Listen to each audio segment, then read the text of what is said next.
오늘 하나님 말씀은 사무엘하 11장 말씀입니다. 사무엘하 11장 전장이지만 우리 17절까지 읽겠습니다. 그 해가 돌아와 왕들이 출전할 때가 되매 다윗이 요압과 그에게 있는 그와 부하들과 온 이스라엘 군대를 보내니 그들이 암몬 자손을 멸하고 랍바에 에워쌌고 다윗은 예루살렘에 그대로 있더라. 저녁 때에 다윗이 그의 침상에서 일어나 왕궁 옥상에서 거닐다가 그곳에서 보니 한 여인이 목욕을 하는데 심히 아름다워 보이는지라. 다윗이 사람을 보내 그 여인을 알아보게 하였더니 그가 아뢰되 그는 엘리암의 딸이요 헷 사람 우리아의 아내 밧세바가 아니니까 하니, 다윗이 전령을 보내어 그 여자를 자기에게로 데려오게 하고 그 여자가 그 부정함을 깨끗하게 하였으므로 더불어 동침하며 그 여자가 자기 집으로 돌아가니라. 그 여인이 임신함에 사람을 보내 다윗에게 말하여 이르되 내가 임신하였나이다 하리나. 다윗이 요압에게 기별하여 헷 사람 우리아를 내게 보내라 하며 요압이 우리아를 다윗에게로 보내니 우리아가 다윗에게 이르매 다윗이 요압의 안부와 군사의 안부와 사함이 어떠했는지를 묻고 그가 또 우리아에게 이르되 내 집으로 내려가서 발을 씻으라 하니 우리아가 왕궁에서 나가매 왕의 음식물이 뒤따라가니라. 그러나 우리아는 집으로 내려가지 아니하고 왕궁 문에서 그의 주의 모든 부하들과 더불어 잔지라. 어떤 사람이 다윗에게 아뢰되 우리아가 그의 집으로 내려가지 아니하였나이다. 다윗이 우리아에게 이르되 내가 길 갔다가 돌아온 것이 아니냐. 어찌하여 내 집으로 내려가지 아니하였느냐 하니 우리아가 다윗에게 아뢰되 언약궤와 이스라엘과 유다가 야영 중에 있고 내 주 요압과 내 왕의 부하들이 바깥들에 진치고 있거늘 내가 어찌 내 집으로 가서 먹고 마시고 내 처와 같이 자리이까. 내가 이 일을 행하지 아니하기로 왕의 살아계심과 왕의 혼의 살아계심을 두고 맹세하나이다 하니라. 다윗이 우리아에게 이르되 오늘도 여기 있으라. 내일은 내가 너를 보내리라. 우리아가 그날에 예루살렘에 머무니라. 이튿날 다윗이 그를 불러서 그로 그 앞에서 먹고 마시고 취하게 하니 저녁 때에 그가 나가서 그의 주의 부하들과 더불어 침상에 눕고 그의 집으로 내려가지 아니하니라. 아침이 되매 다윗이 편지를 써서 우리아의 손에 들려 요압에 보내니 그 편지에 써서 이르기를 너희가 우리아를 맹렬한 싸움에 앞세워두고 너희는 뒤로 물러가서 그로 맞아 죽게 하라 하였더라. 요압이 그 성을 살펴 용사들이 있는 것을 아는 그곳에 우리아를 두니 그 성 사람들이 나와서 요압과 더불어 싸울 때에 다윗의 부하 중 몇 사람이 엎드려지고 헷 사람 우리아도 죽으니라. 아멘. 사무엘하 7장에 보면 다윗이 하나님께 하나님의 성전을 짓겠다고 이렇게 했을 때에 하나님께서 다윗에게 허락은 하시지 않았지만 다윗이 하나님을 사랑하는 그 마음을 너무 기뻐하셨습니다. 그래서 하나님께서 다윗이 지금 이제 왕이 된 지 얼마 되지 않은 그러한 상태에 왕권을 하나님께서 인정해 주셨고 그리고 하나님께서 복이라는 복을 다 주실 때에 특별히 하나님께서 다윗에게 다윗의 후손을 통해서 이스라엘의 계속 왕들이 이어질 것이라는 이러한 후손에 귀한 축복을 주셨습니다. 그리고 8장부터 계속적으로 전성기가 시작됩니다. 다윗이 전쟁하는 것보다 승리를 합니다. 그 중에 첫 번째가 블레셋과 싸우는데 이 블레셋은 이스라엘을 계속적으로 어렵게 했던 그리고 굉장한 막강한 그러한 군대를 가지고 있었습니다. 그래서 사울 왕도 이 블레셋과 싸움에서 결과적으로 길보아산에서 사울 왕과 그 세 아들이 함께 전사를 했습니다. 사울 왕은 다윗보다도 훨씬 더 인물도 좋고 용병도 많이 구하고 할 수 있는 만큼 자기는 최선을 다했는데도 불구하고 결과적으로 그는 패해버렸습니다. 반대로 다윗은 용병도 없고 자기 군사들밖에 없었습니다. 사울보다 능력 있는 그러한 장수들도 없었습니다. 그런데 블레셋이 다윗에게 항복했습니다. 이것은 일반적인 상식으로는 잘 이해가 되지를 않는 것이에요. 사울이나 이스라엘 백성들은 그렇게 이기려고 했는데도 불구하고 이기지 못했는데 이 블레셋은 다윗에게는 꼼짝을 하지 못하고 아주 쉽게 이기고 그 이후부터 블레셋은 아예 이스라엘로 쳐들어오지도 못했습니다. 그 이후부터 전쟁이 없었던 것이죠. 이것은 하나님의 백성은 하나님 말씀대로 바로 서 있게 된다면 하나님의 사자가 모든 일들을 먼저 행하시는, 이것을 보고 하나님의 사자 이론이라 그렇게 이야기합니다.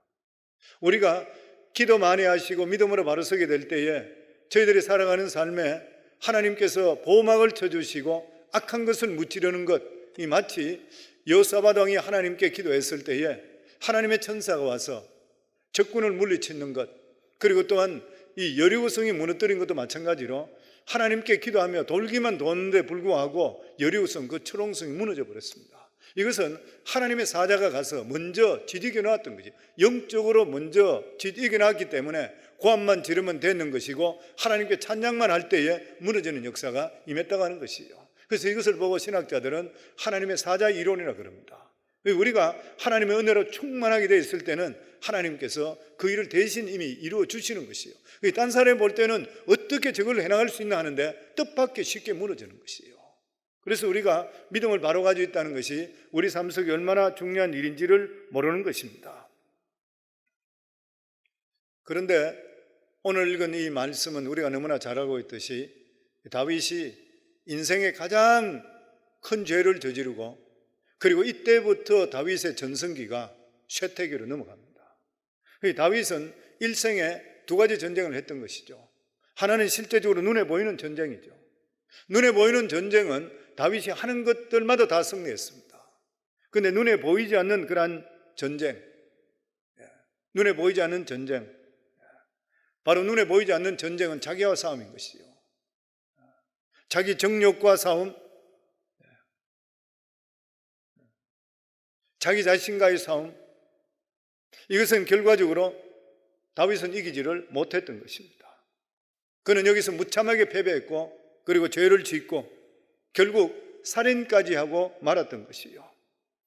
다윗은 그동안 정의를 위해서 전쟁에서 늘 승리했고 백성들부터 명망을 받았고 추앙을 받았고 큰 명성을 얻었고 정말 위대한 그러한 사람이었습니다. 그런데 그의 자신인 자기 속에 있는 정욕과 싸움에서 패배함을 통해서 이 다윗은 거짓말장애가 되었고 가늠한 자가 되었고 살인자가 되었습니다. 결국 다윗은 이 죄 때문에 자기 자식이 자기를 반역하게 되고 일시적이지만 왕의 자리까지 쫓겨나 버렸던, 그래서 이것을 볼 때에 하나님의 백성은 눈에 보이지 않는 정욕과의 전쟁에서 승리해야 된다는 것이 얼마나 귀한지 모른다는 것이에요.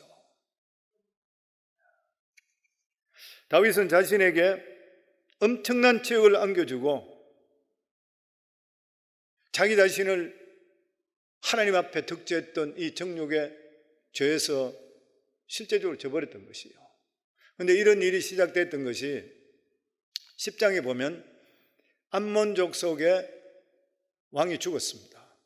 암몬 족속 한온이라는 왕이 죽게 됐을 때 그 아들이 이제 대신 왕이 되었던 것이에요. 그랬을 때에 이 암몬 족속은 다윗에게 조공을 줬던, 그래서 특별히 전쟁이 없었던 것이에요. 모압부터 해서 딴 족속들은 다가 이제 멸하고 이랬었는데 암몬 족속에는 이제 자기들이 항복했기 때문에 화친해서 조공을 받고 이렇게 해서 좋은 관계를 가졌습니다. 그 한온 왕하고는 다윗하고 아주 좋은 관계를 가지고 있었던 것이에요.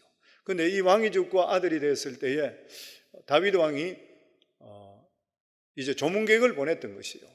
조문객을 보냈는데 이 젊은 왕이 되니까 옆에 신하들이 이야기하기를 지금 다윗이 이렇게 조문객을 보낸 것은 정말 슬퍼하고 조문하고 보내는 것이 아니라 우리들의 여러 가지 보고 정탐하고 나서 나를 취하려고 하기 때문이다.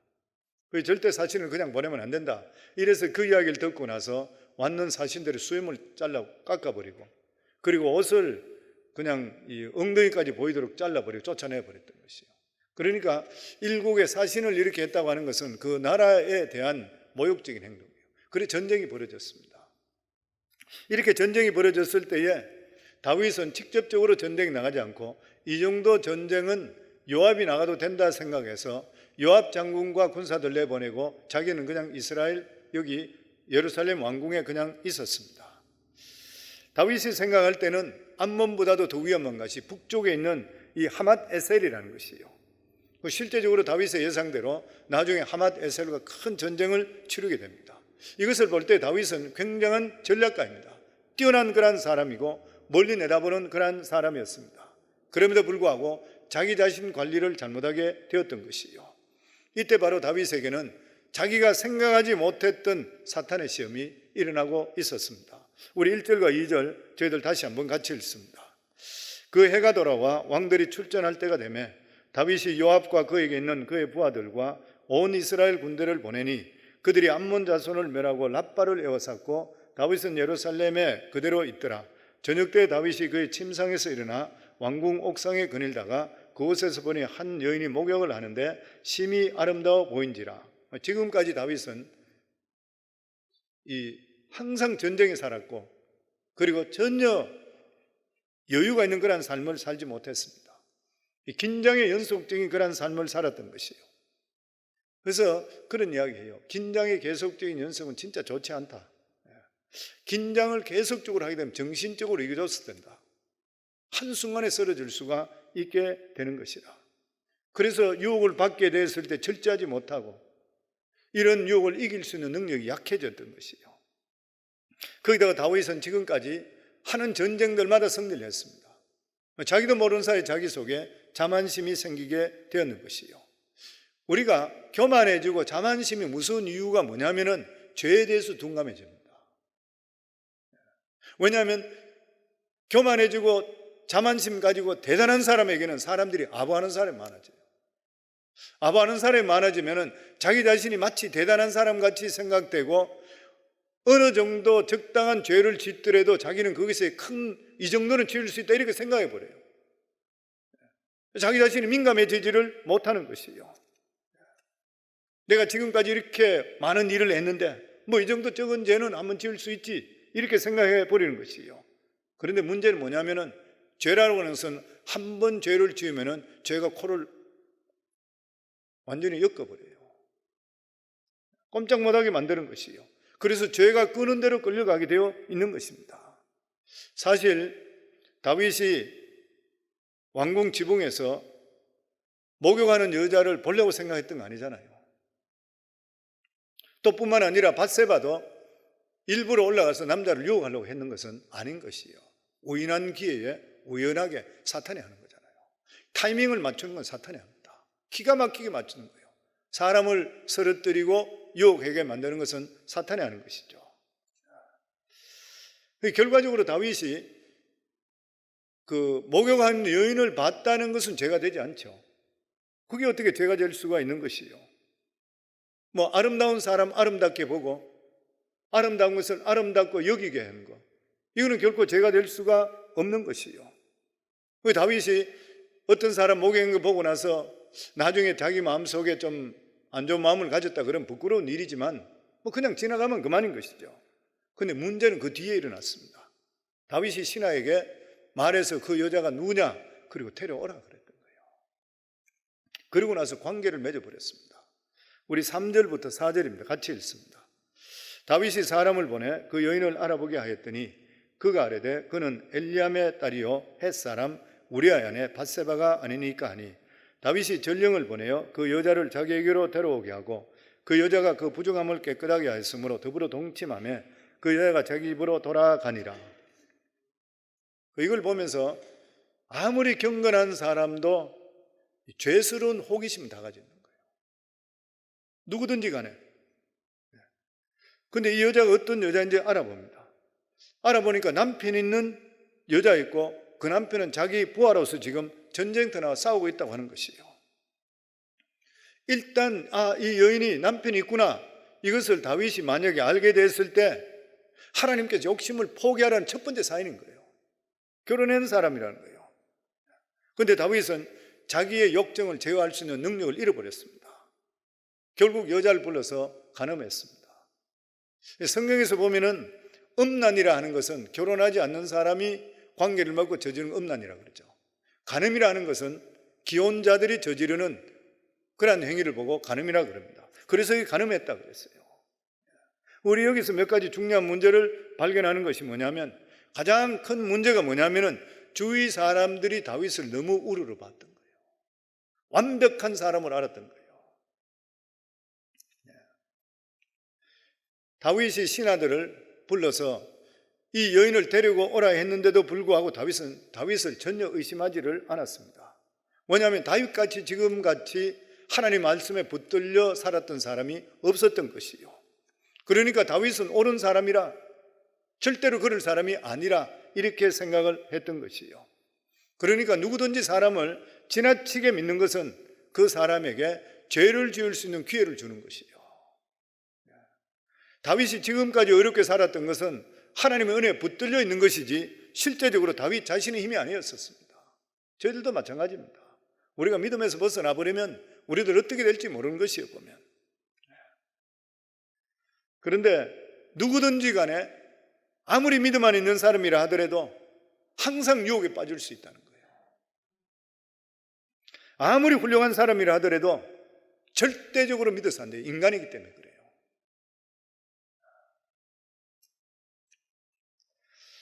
우리는 사람을 너무 믿게 될 때는 어떻게 됩니까? 경계심을 풀어버립니다.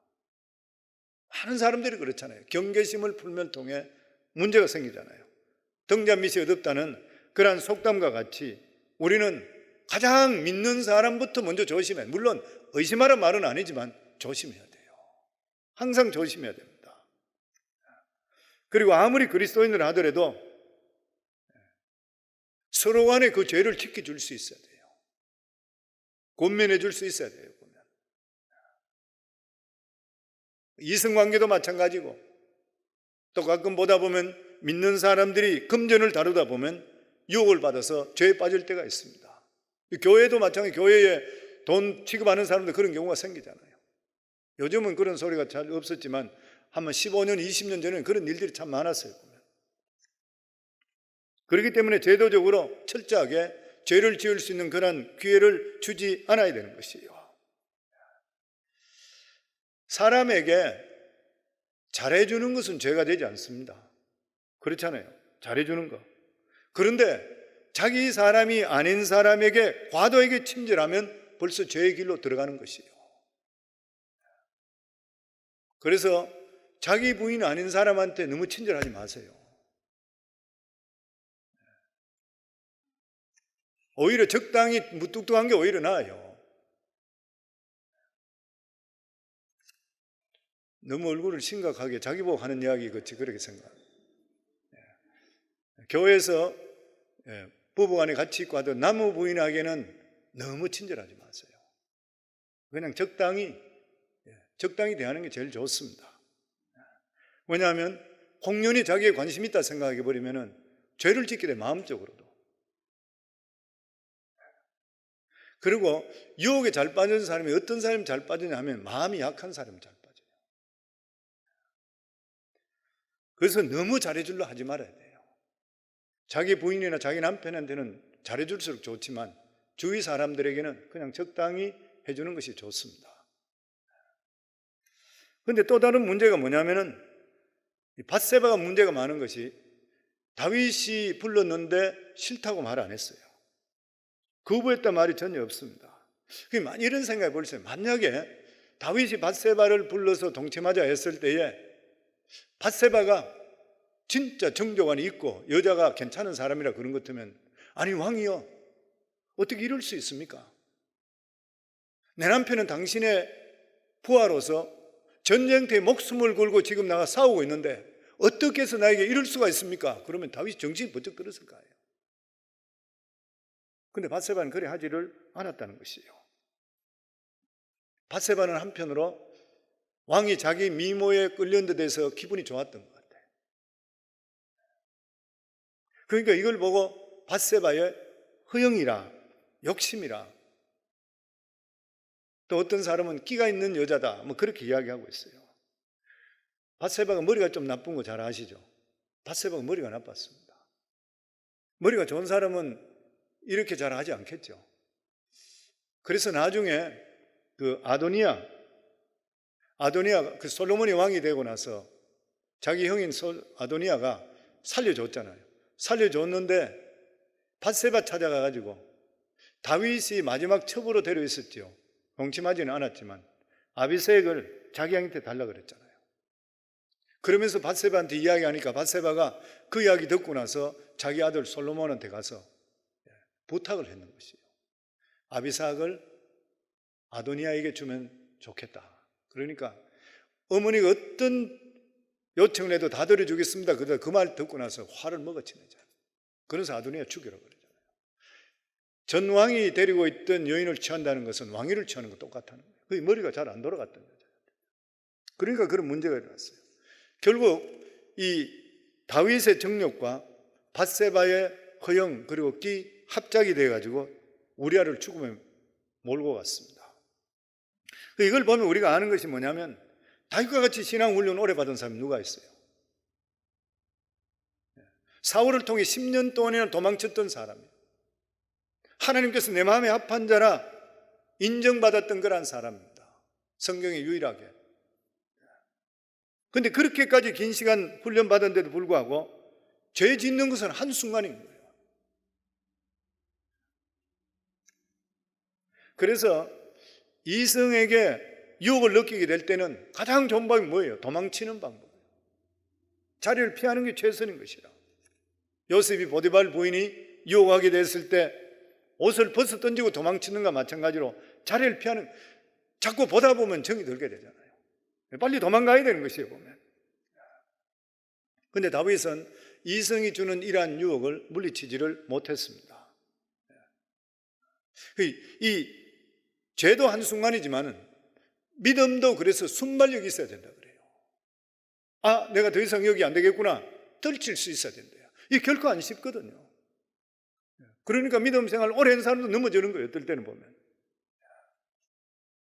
다윗에게는 여러 명의 이미 부인이 있었습니다.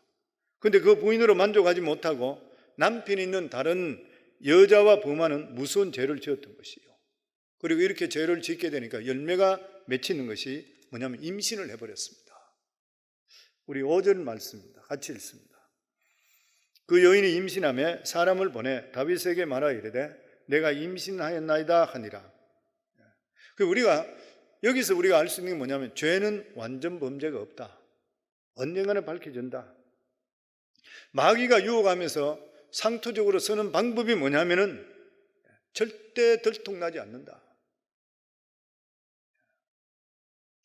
그리고 딱 한 번 죄 짓고 나서 손 씻으면 아무도 모른다. 그렇게 유혹하는 것이에요.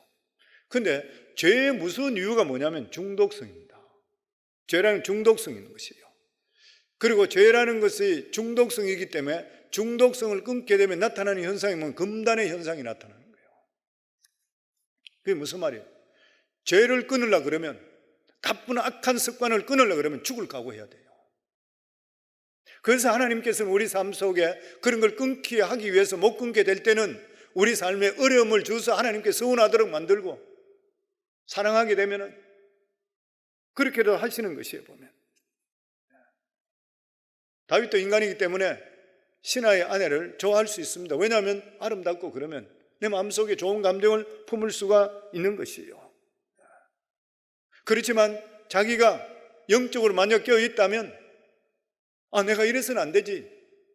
내가 지금 부하들은 전쟁 나가 있는데 내가 지금 왕궁에서 이런 마음이 드는 것은 내가 지금 현재 뭐가 잘못됐구나. 그러고 나서 만약에 다윗이 전쟁터로 나가버렸다면 아마 이 다윗은 위대한 왕이 됐고 밧세바에 대해서 아름다운 추억으로 가지고 있을 거예요. 아, 멋진 부인이었었다. 이거로 가지고 있을 것이에요. 근데 그렇게 하지를 못했던 거예요. 유혹에 빠져버렸습니다. 다윗은 밧세바만 입을 닫으면 아무도 모를 거라 그렇게 생각했는 것이에요. 그러나 하나님이 알고 계셨고 자기 자신이 알고 있고 어떤 신학자들은 이미 소문이 궁에 다 났을 것이라요. 이게 모를 리가 없다는 것이에요, 보면. 그래서 그리스도인들이 유혹을 받을 때에 반드시 기억해야 될 것이 뭐냐면은 완전 범죄는 없다. 언젠가는 알려진다. 이걸 반드시 기억할 수 있어야 돼요. 그래서 예수님께서도 누가복음 12장 3절에 보면 이러므로 너희가 어두운 데서 말한 모든 것이 광명한 데서 들리고 너희가 골방에서 귀에 대고 말한 것이 지붕 위에서 전파되리라. 말 조심해야 되는 거예요. 우리 삶 속에. 그리고 모르게 했는 것이 들통 안 날 것 같지만 들통나잖아요. 지금도 미국의 클린턴 대통령 TV에 가끔 얼마 전에 나오던데 보고 이러면 자꾸 루인스키 생각나요.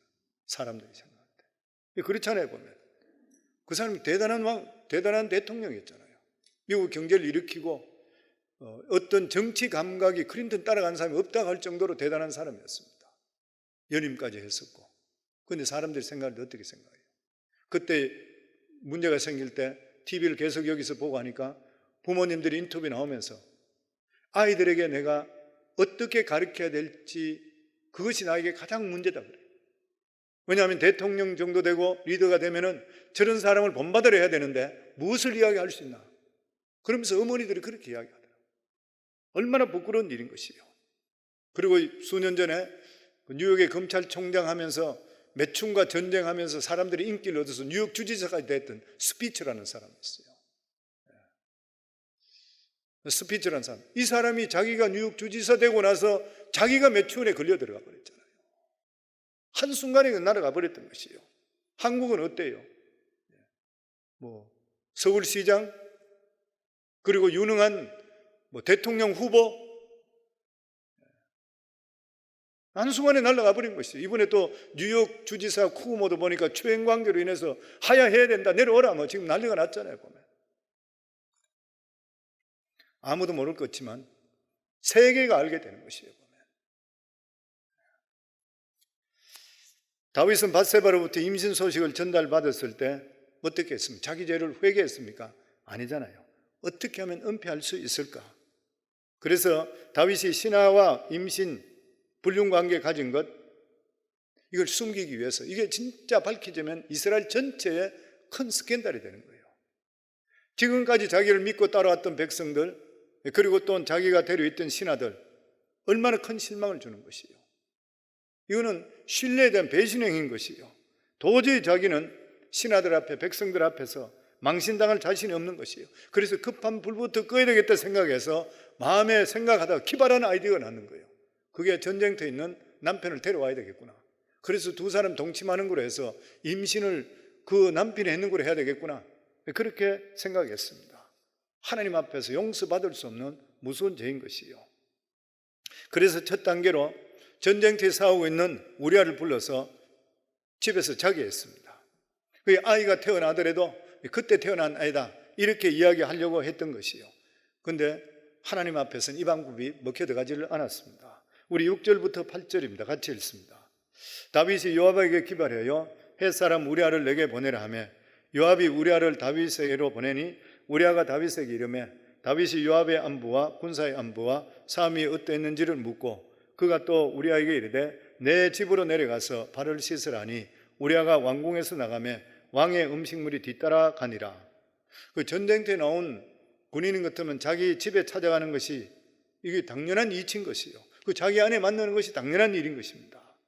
그래서 우리아가 와서 자기 안에 자기만 자게 된다면 다윗은 자기 허물이 없어진다, 숨길 수 있다, 이렇게 생각했던 것이에요.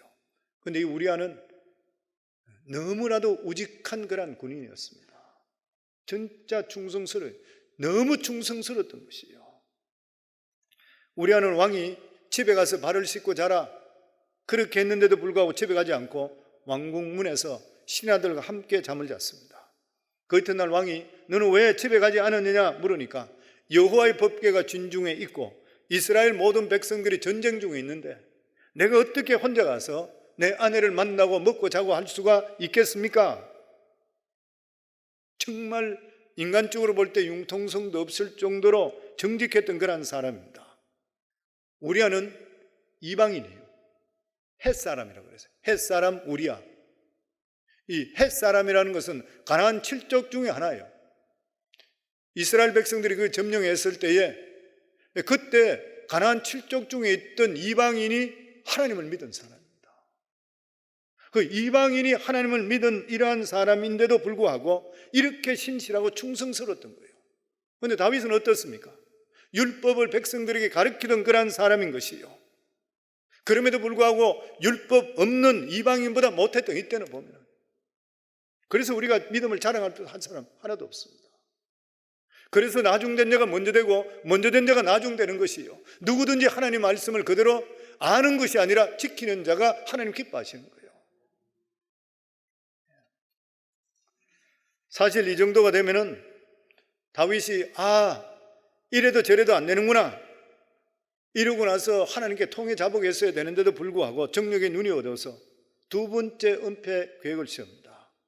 죄가 이렇게 무서운 거예요. 죄는 한번 걸리게 되가면은 죄가 계속적으로 놓지 않고 반록을 잡고 계속 따라다니는 거예요. 사람은 한번 죄의 노예가 되면은 죄를 은폐하려고 이제는 사람을 죽이기까지 하는 것이에요. 다윗은 아무것도 모르는 우리아에게 편지를 적어줍니다. 거기 내용은 우리아를 격렬한 전투에 보내서 죽게 하라는 그런 내용이죠. 진짜 이거 비극적이잖아요. 우리아에게 자기가 죽으라는 이 편지를 주면서 그 편지 나가서 죽이라는 이 편지를 들고 요압에게 가는 것이에요. 우리 14절 말씀 15절입니다. 같이 읽습니다. 아침이 되면 다윗이 편지를 써서 우리아의 손에 들려 요압에게 보내니 그 편지를 써서 이르기를 너희가 우리아를 맹렬한 싸움에 앞세워두고 너희는 뒤로 물러가서 그로 맞아 죽게 하라 하였더라. 다윗이 신하의 아내와 가늠한 여배도 큰 죄인 것이요. 근데 계절을 은폐하기 위해서 이 우리아를 죽이기 위해서 살인 계획했는 것 하나님 앞에 용서받을 수 없는 거란 죄인 것이요. 근데 한 번 죄의 노예가 되는 이 다윗에게는 하나님도 보이지 않고 눈에 아무것도 안 보이는 것이에요. 보면 전혀 하나님을 두려워하는 것이 없어. 어떻게 다윗이 영성이 이렇게 됐는지 몰라요. 다윗이 가장 악했던 것이 뭐냐면은 이렇게 충성스러운 자기 신하에게 우리아 장군이잖아요. 이 사람이 그 성경 나온 데 보면 중요학절 이야기에 장군이라고 합니다. 이렇게까지 충성스러움이 사람에게 이 사람 죽이라는 편지를 본인이 들고 가도록 만들었어요. 사람이 악랄하면 이렇게까지 악랄해지는 거예요. 보면. 아마 이 중요학자들 이야기할 때에 우리아가 진짜 충성스러운 사람이 아니었다면 왕이 주는 편지가 무슨 내용인가 중간에 뜯어봤었을 것이라 그래요. 근데 안 그랬어요. 이 사람은 자기 손으로 들고 가서 그걸 그대로 줬습니다. 그러니까 다윗 왕을 절대적으로 믿었던 사람이에요. 엄청스러운 배반인 것이죠. 요압의 문제도 뭐냐면은 다윗이 이유 없이 우리아를 죽이라고. 이유 없이 우리를 죽이라 했을 때에 그 지시를 거부했어야 돼요. 그래서 어떤 주경학자들 중에 이런 이야기예요. 이미 요압이나 일부분 사람들은 다윗이 밧세바를 범하고 이런 일이 있다는 것을 소문적으로 들었을 것이라는 거예요. 그 얘기까지 하면 정확하게 알 수 없지만 그렇게 이야기하는 것도 있습니다. 그런데 만약에 이 요압이 우리아를 죽이라 했을 때 거부했어야 되는데도 불구하고 그는 우리아를 죽이는데 공범이 되었습니다. 만약에 요압이 우리아만큼 정직한 사람이었다면 사람의 생명을 죽이려고 하는 이 다윗의 명령을 받지를 않았을 것이요. 결과적으로 다윗은 우리아는 정직하지 못한 두 상관 때문에 합작해서 죽음당했습니다. 요압은 다윗의 바르지 못한 그러한 지시를 그대로 받고 충실하게 이행했던 것이요. 그 이유가 무엇입니까? 왕이 신임받기 위해서. 오늘날도 그렇잖아요. 직장이든지 정부기관에서도 이게 아닌데 하는데도 불구하고 신임받기 위해서 그대로 나쁜 짓 해버리잖아요. 똑같은 일인 것이에요. 그 요압은 다윗에게는 필요 악과 같은 존재입니다. 그래서 다윗이 마음대로 못했던 사람이 요압이에요. 왜 그래요? 자기의 비리를 다 알고 있었던 거예요. 자기가 잘못된 일에 상대편에게 책이 잡히게 될 때는 그 사람은 꼼짝 못하는 거예요. 종이 되는 것이 똑같았습니다. 그러니까 자기 마음대로 못했기 때문에 요압이 자기한테 했는 거 생각하고 여러 가지 반드시 자기가 해야 되는데 했는 것이 있기 때문에 자기가 못하니까 자기 아들에게 요압을 절대로 살려주지 마라 그랬잖아요. 그리고 이혼하고 죽어버렸지. 결국 나중에 솔로몬 손에 죽게 되잖아요.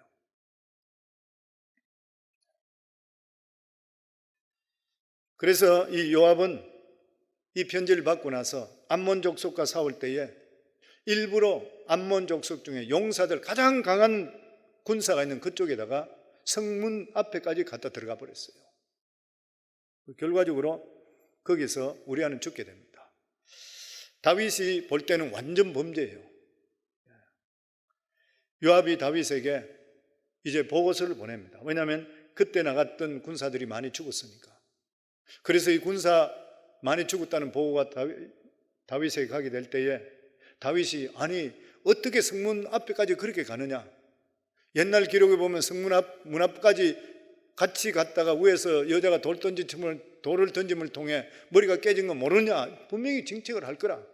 그럴 때 네가 분명히 대답할 때 그 사신을 보내면 대답할 때에 우리아도 죽었습니다. 그 말만 해라. 그 실제로 그대로 보고했잖아요. 그러니까 다윗이 듣고 나서 처음에는 화를 먹어치 내면서 아니 그렇게까지 성벽까지 가면 어떡하느냐. 그랬다가 우리아도 죽었습니다. 그러니까 이기고 지는 건 병가의 상사지. 잘했다. 그리고 끝나버린 것이에요. 우리 25절 말씀입니다. 같이 읽습니다. 다윗이 전령에게 이르되 너는 요압에게 이같이 말하기를 이 일로 걱정하지 말라. 칼은 이 사람이나 저 사람이나 삼키느니라. 이 성을 향하여 더욱 힘써 싸워 함락시키라 하여 너는 그를 담대하게 하라 하니라. 참 놀라운 게 어떻게 이렇게 믿음의 사람이 사악해질 수가 있는 것인가. 이것이 바로 그렇게 많은 시로 하나님을 찬양하고 하나님을 높였던 다윗의 실제 모습이에요.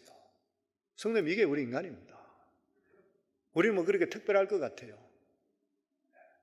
눈이 돌아가 버리고 정욕에 불타버리면 뭐 그렇게 차이 나는 게 없어요. 다윗 같은 사람이 그런 것이에요. 그래서 우리들도 이렇게 하나님께서 우리를 붙들어 주지 않는다면 죄에서 빠져나올 수가 없습니다. 그래서 우리가 지금까지 온전한 것만 해도 감사하셔야 돼요. 감사하셔야 되는 거예요. 다윗은 죄 가운데 빠지게 되니까 불꽃 같은 하나님의 눈동자를 기억하지 못하는 것이에요.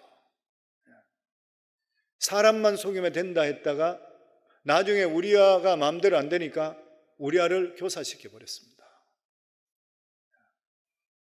하나님의 종들이, 믿음의 사람들이 한 번 죄에 빠지게 되면 한순간에 종교와 영광이 다 날아가 버리고 마는 것이에요. 밧세바는 우리아가 죽고 나서 남편을 위해서 애곡했지만 곧바로 다윗의 처가 되어서 아들을 낳습니다. 우리 26절, 27절 같이 읽습니다. 우리아 아내는 그 남편 우리아가 죽었음을 듣고 그의 남편을 위하여 소리내어 우니라. 그 장례를 마침에 다윗이 사람을 보내 그를 왕궁으로 데려오니 그가 그의 아내가 되어 그에게 아들을 낳으니라. 다윗이 행한 그 일이 여호와 보시기에 악하였더라. 사람들이 볼 때는 다윗의 처신은 굉장히 자비롭습니다. 왜냐하면 남편이 전쟁터에 죽으니까 그 과부를 왕이 거둬줬다, 이렇게 생각할 수가 있는 것이에요. 상당히 특혜라고 생각할 수 있는 것이죠. 그런데 실제로 다윗과 밧세바는 연인 관계였었고 남편을 죽이고 불륜을 저지른 그러한 사람들이었던 것이에요. 다윗은 사람을 속일 수 있지만 하나님을 속일 수가 없었습니다. 사무엘하 12장에 나단 선지자가 나오죠. 그런데 성경을 보면은 우리아가 죽었다는 소식을 낼 때에 밧세바는 이름을 빼버립니다.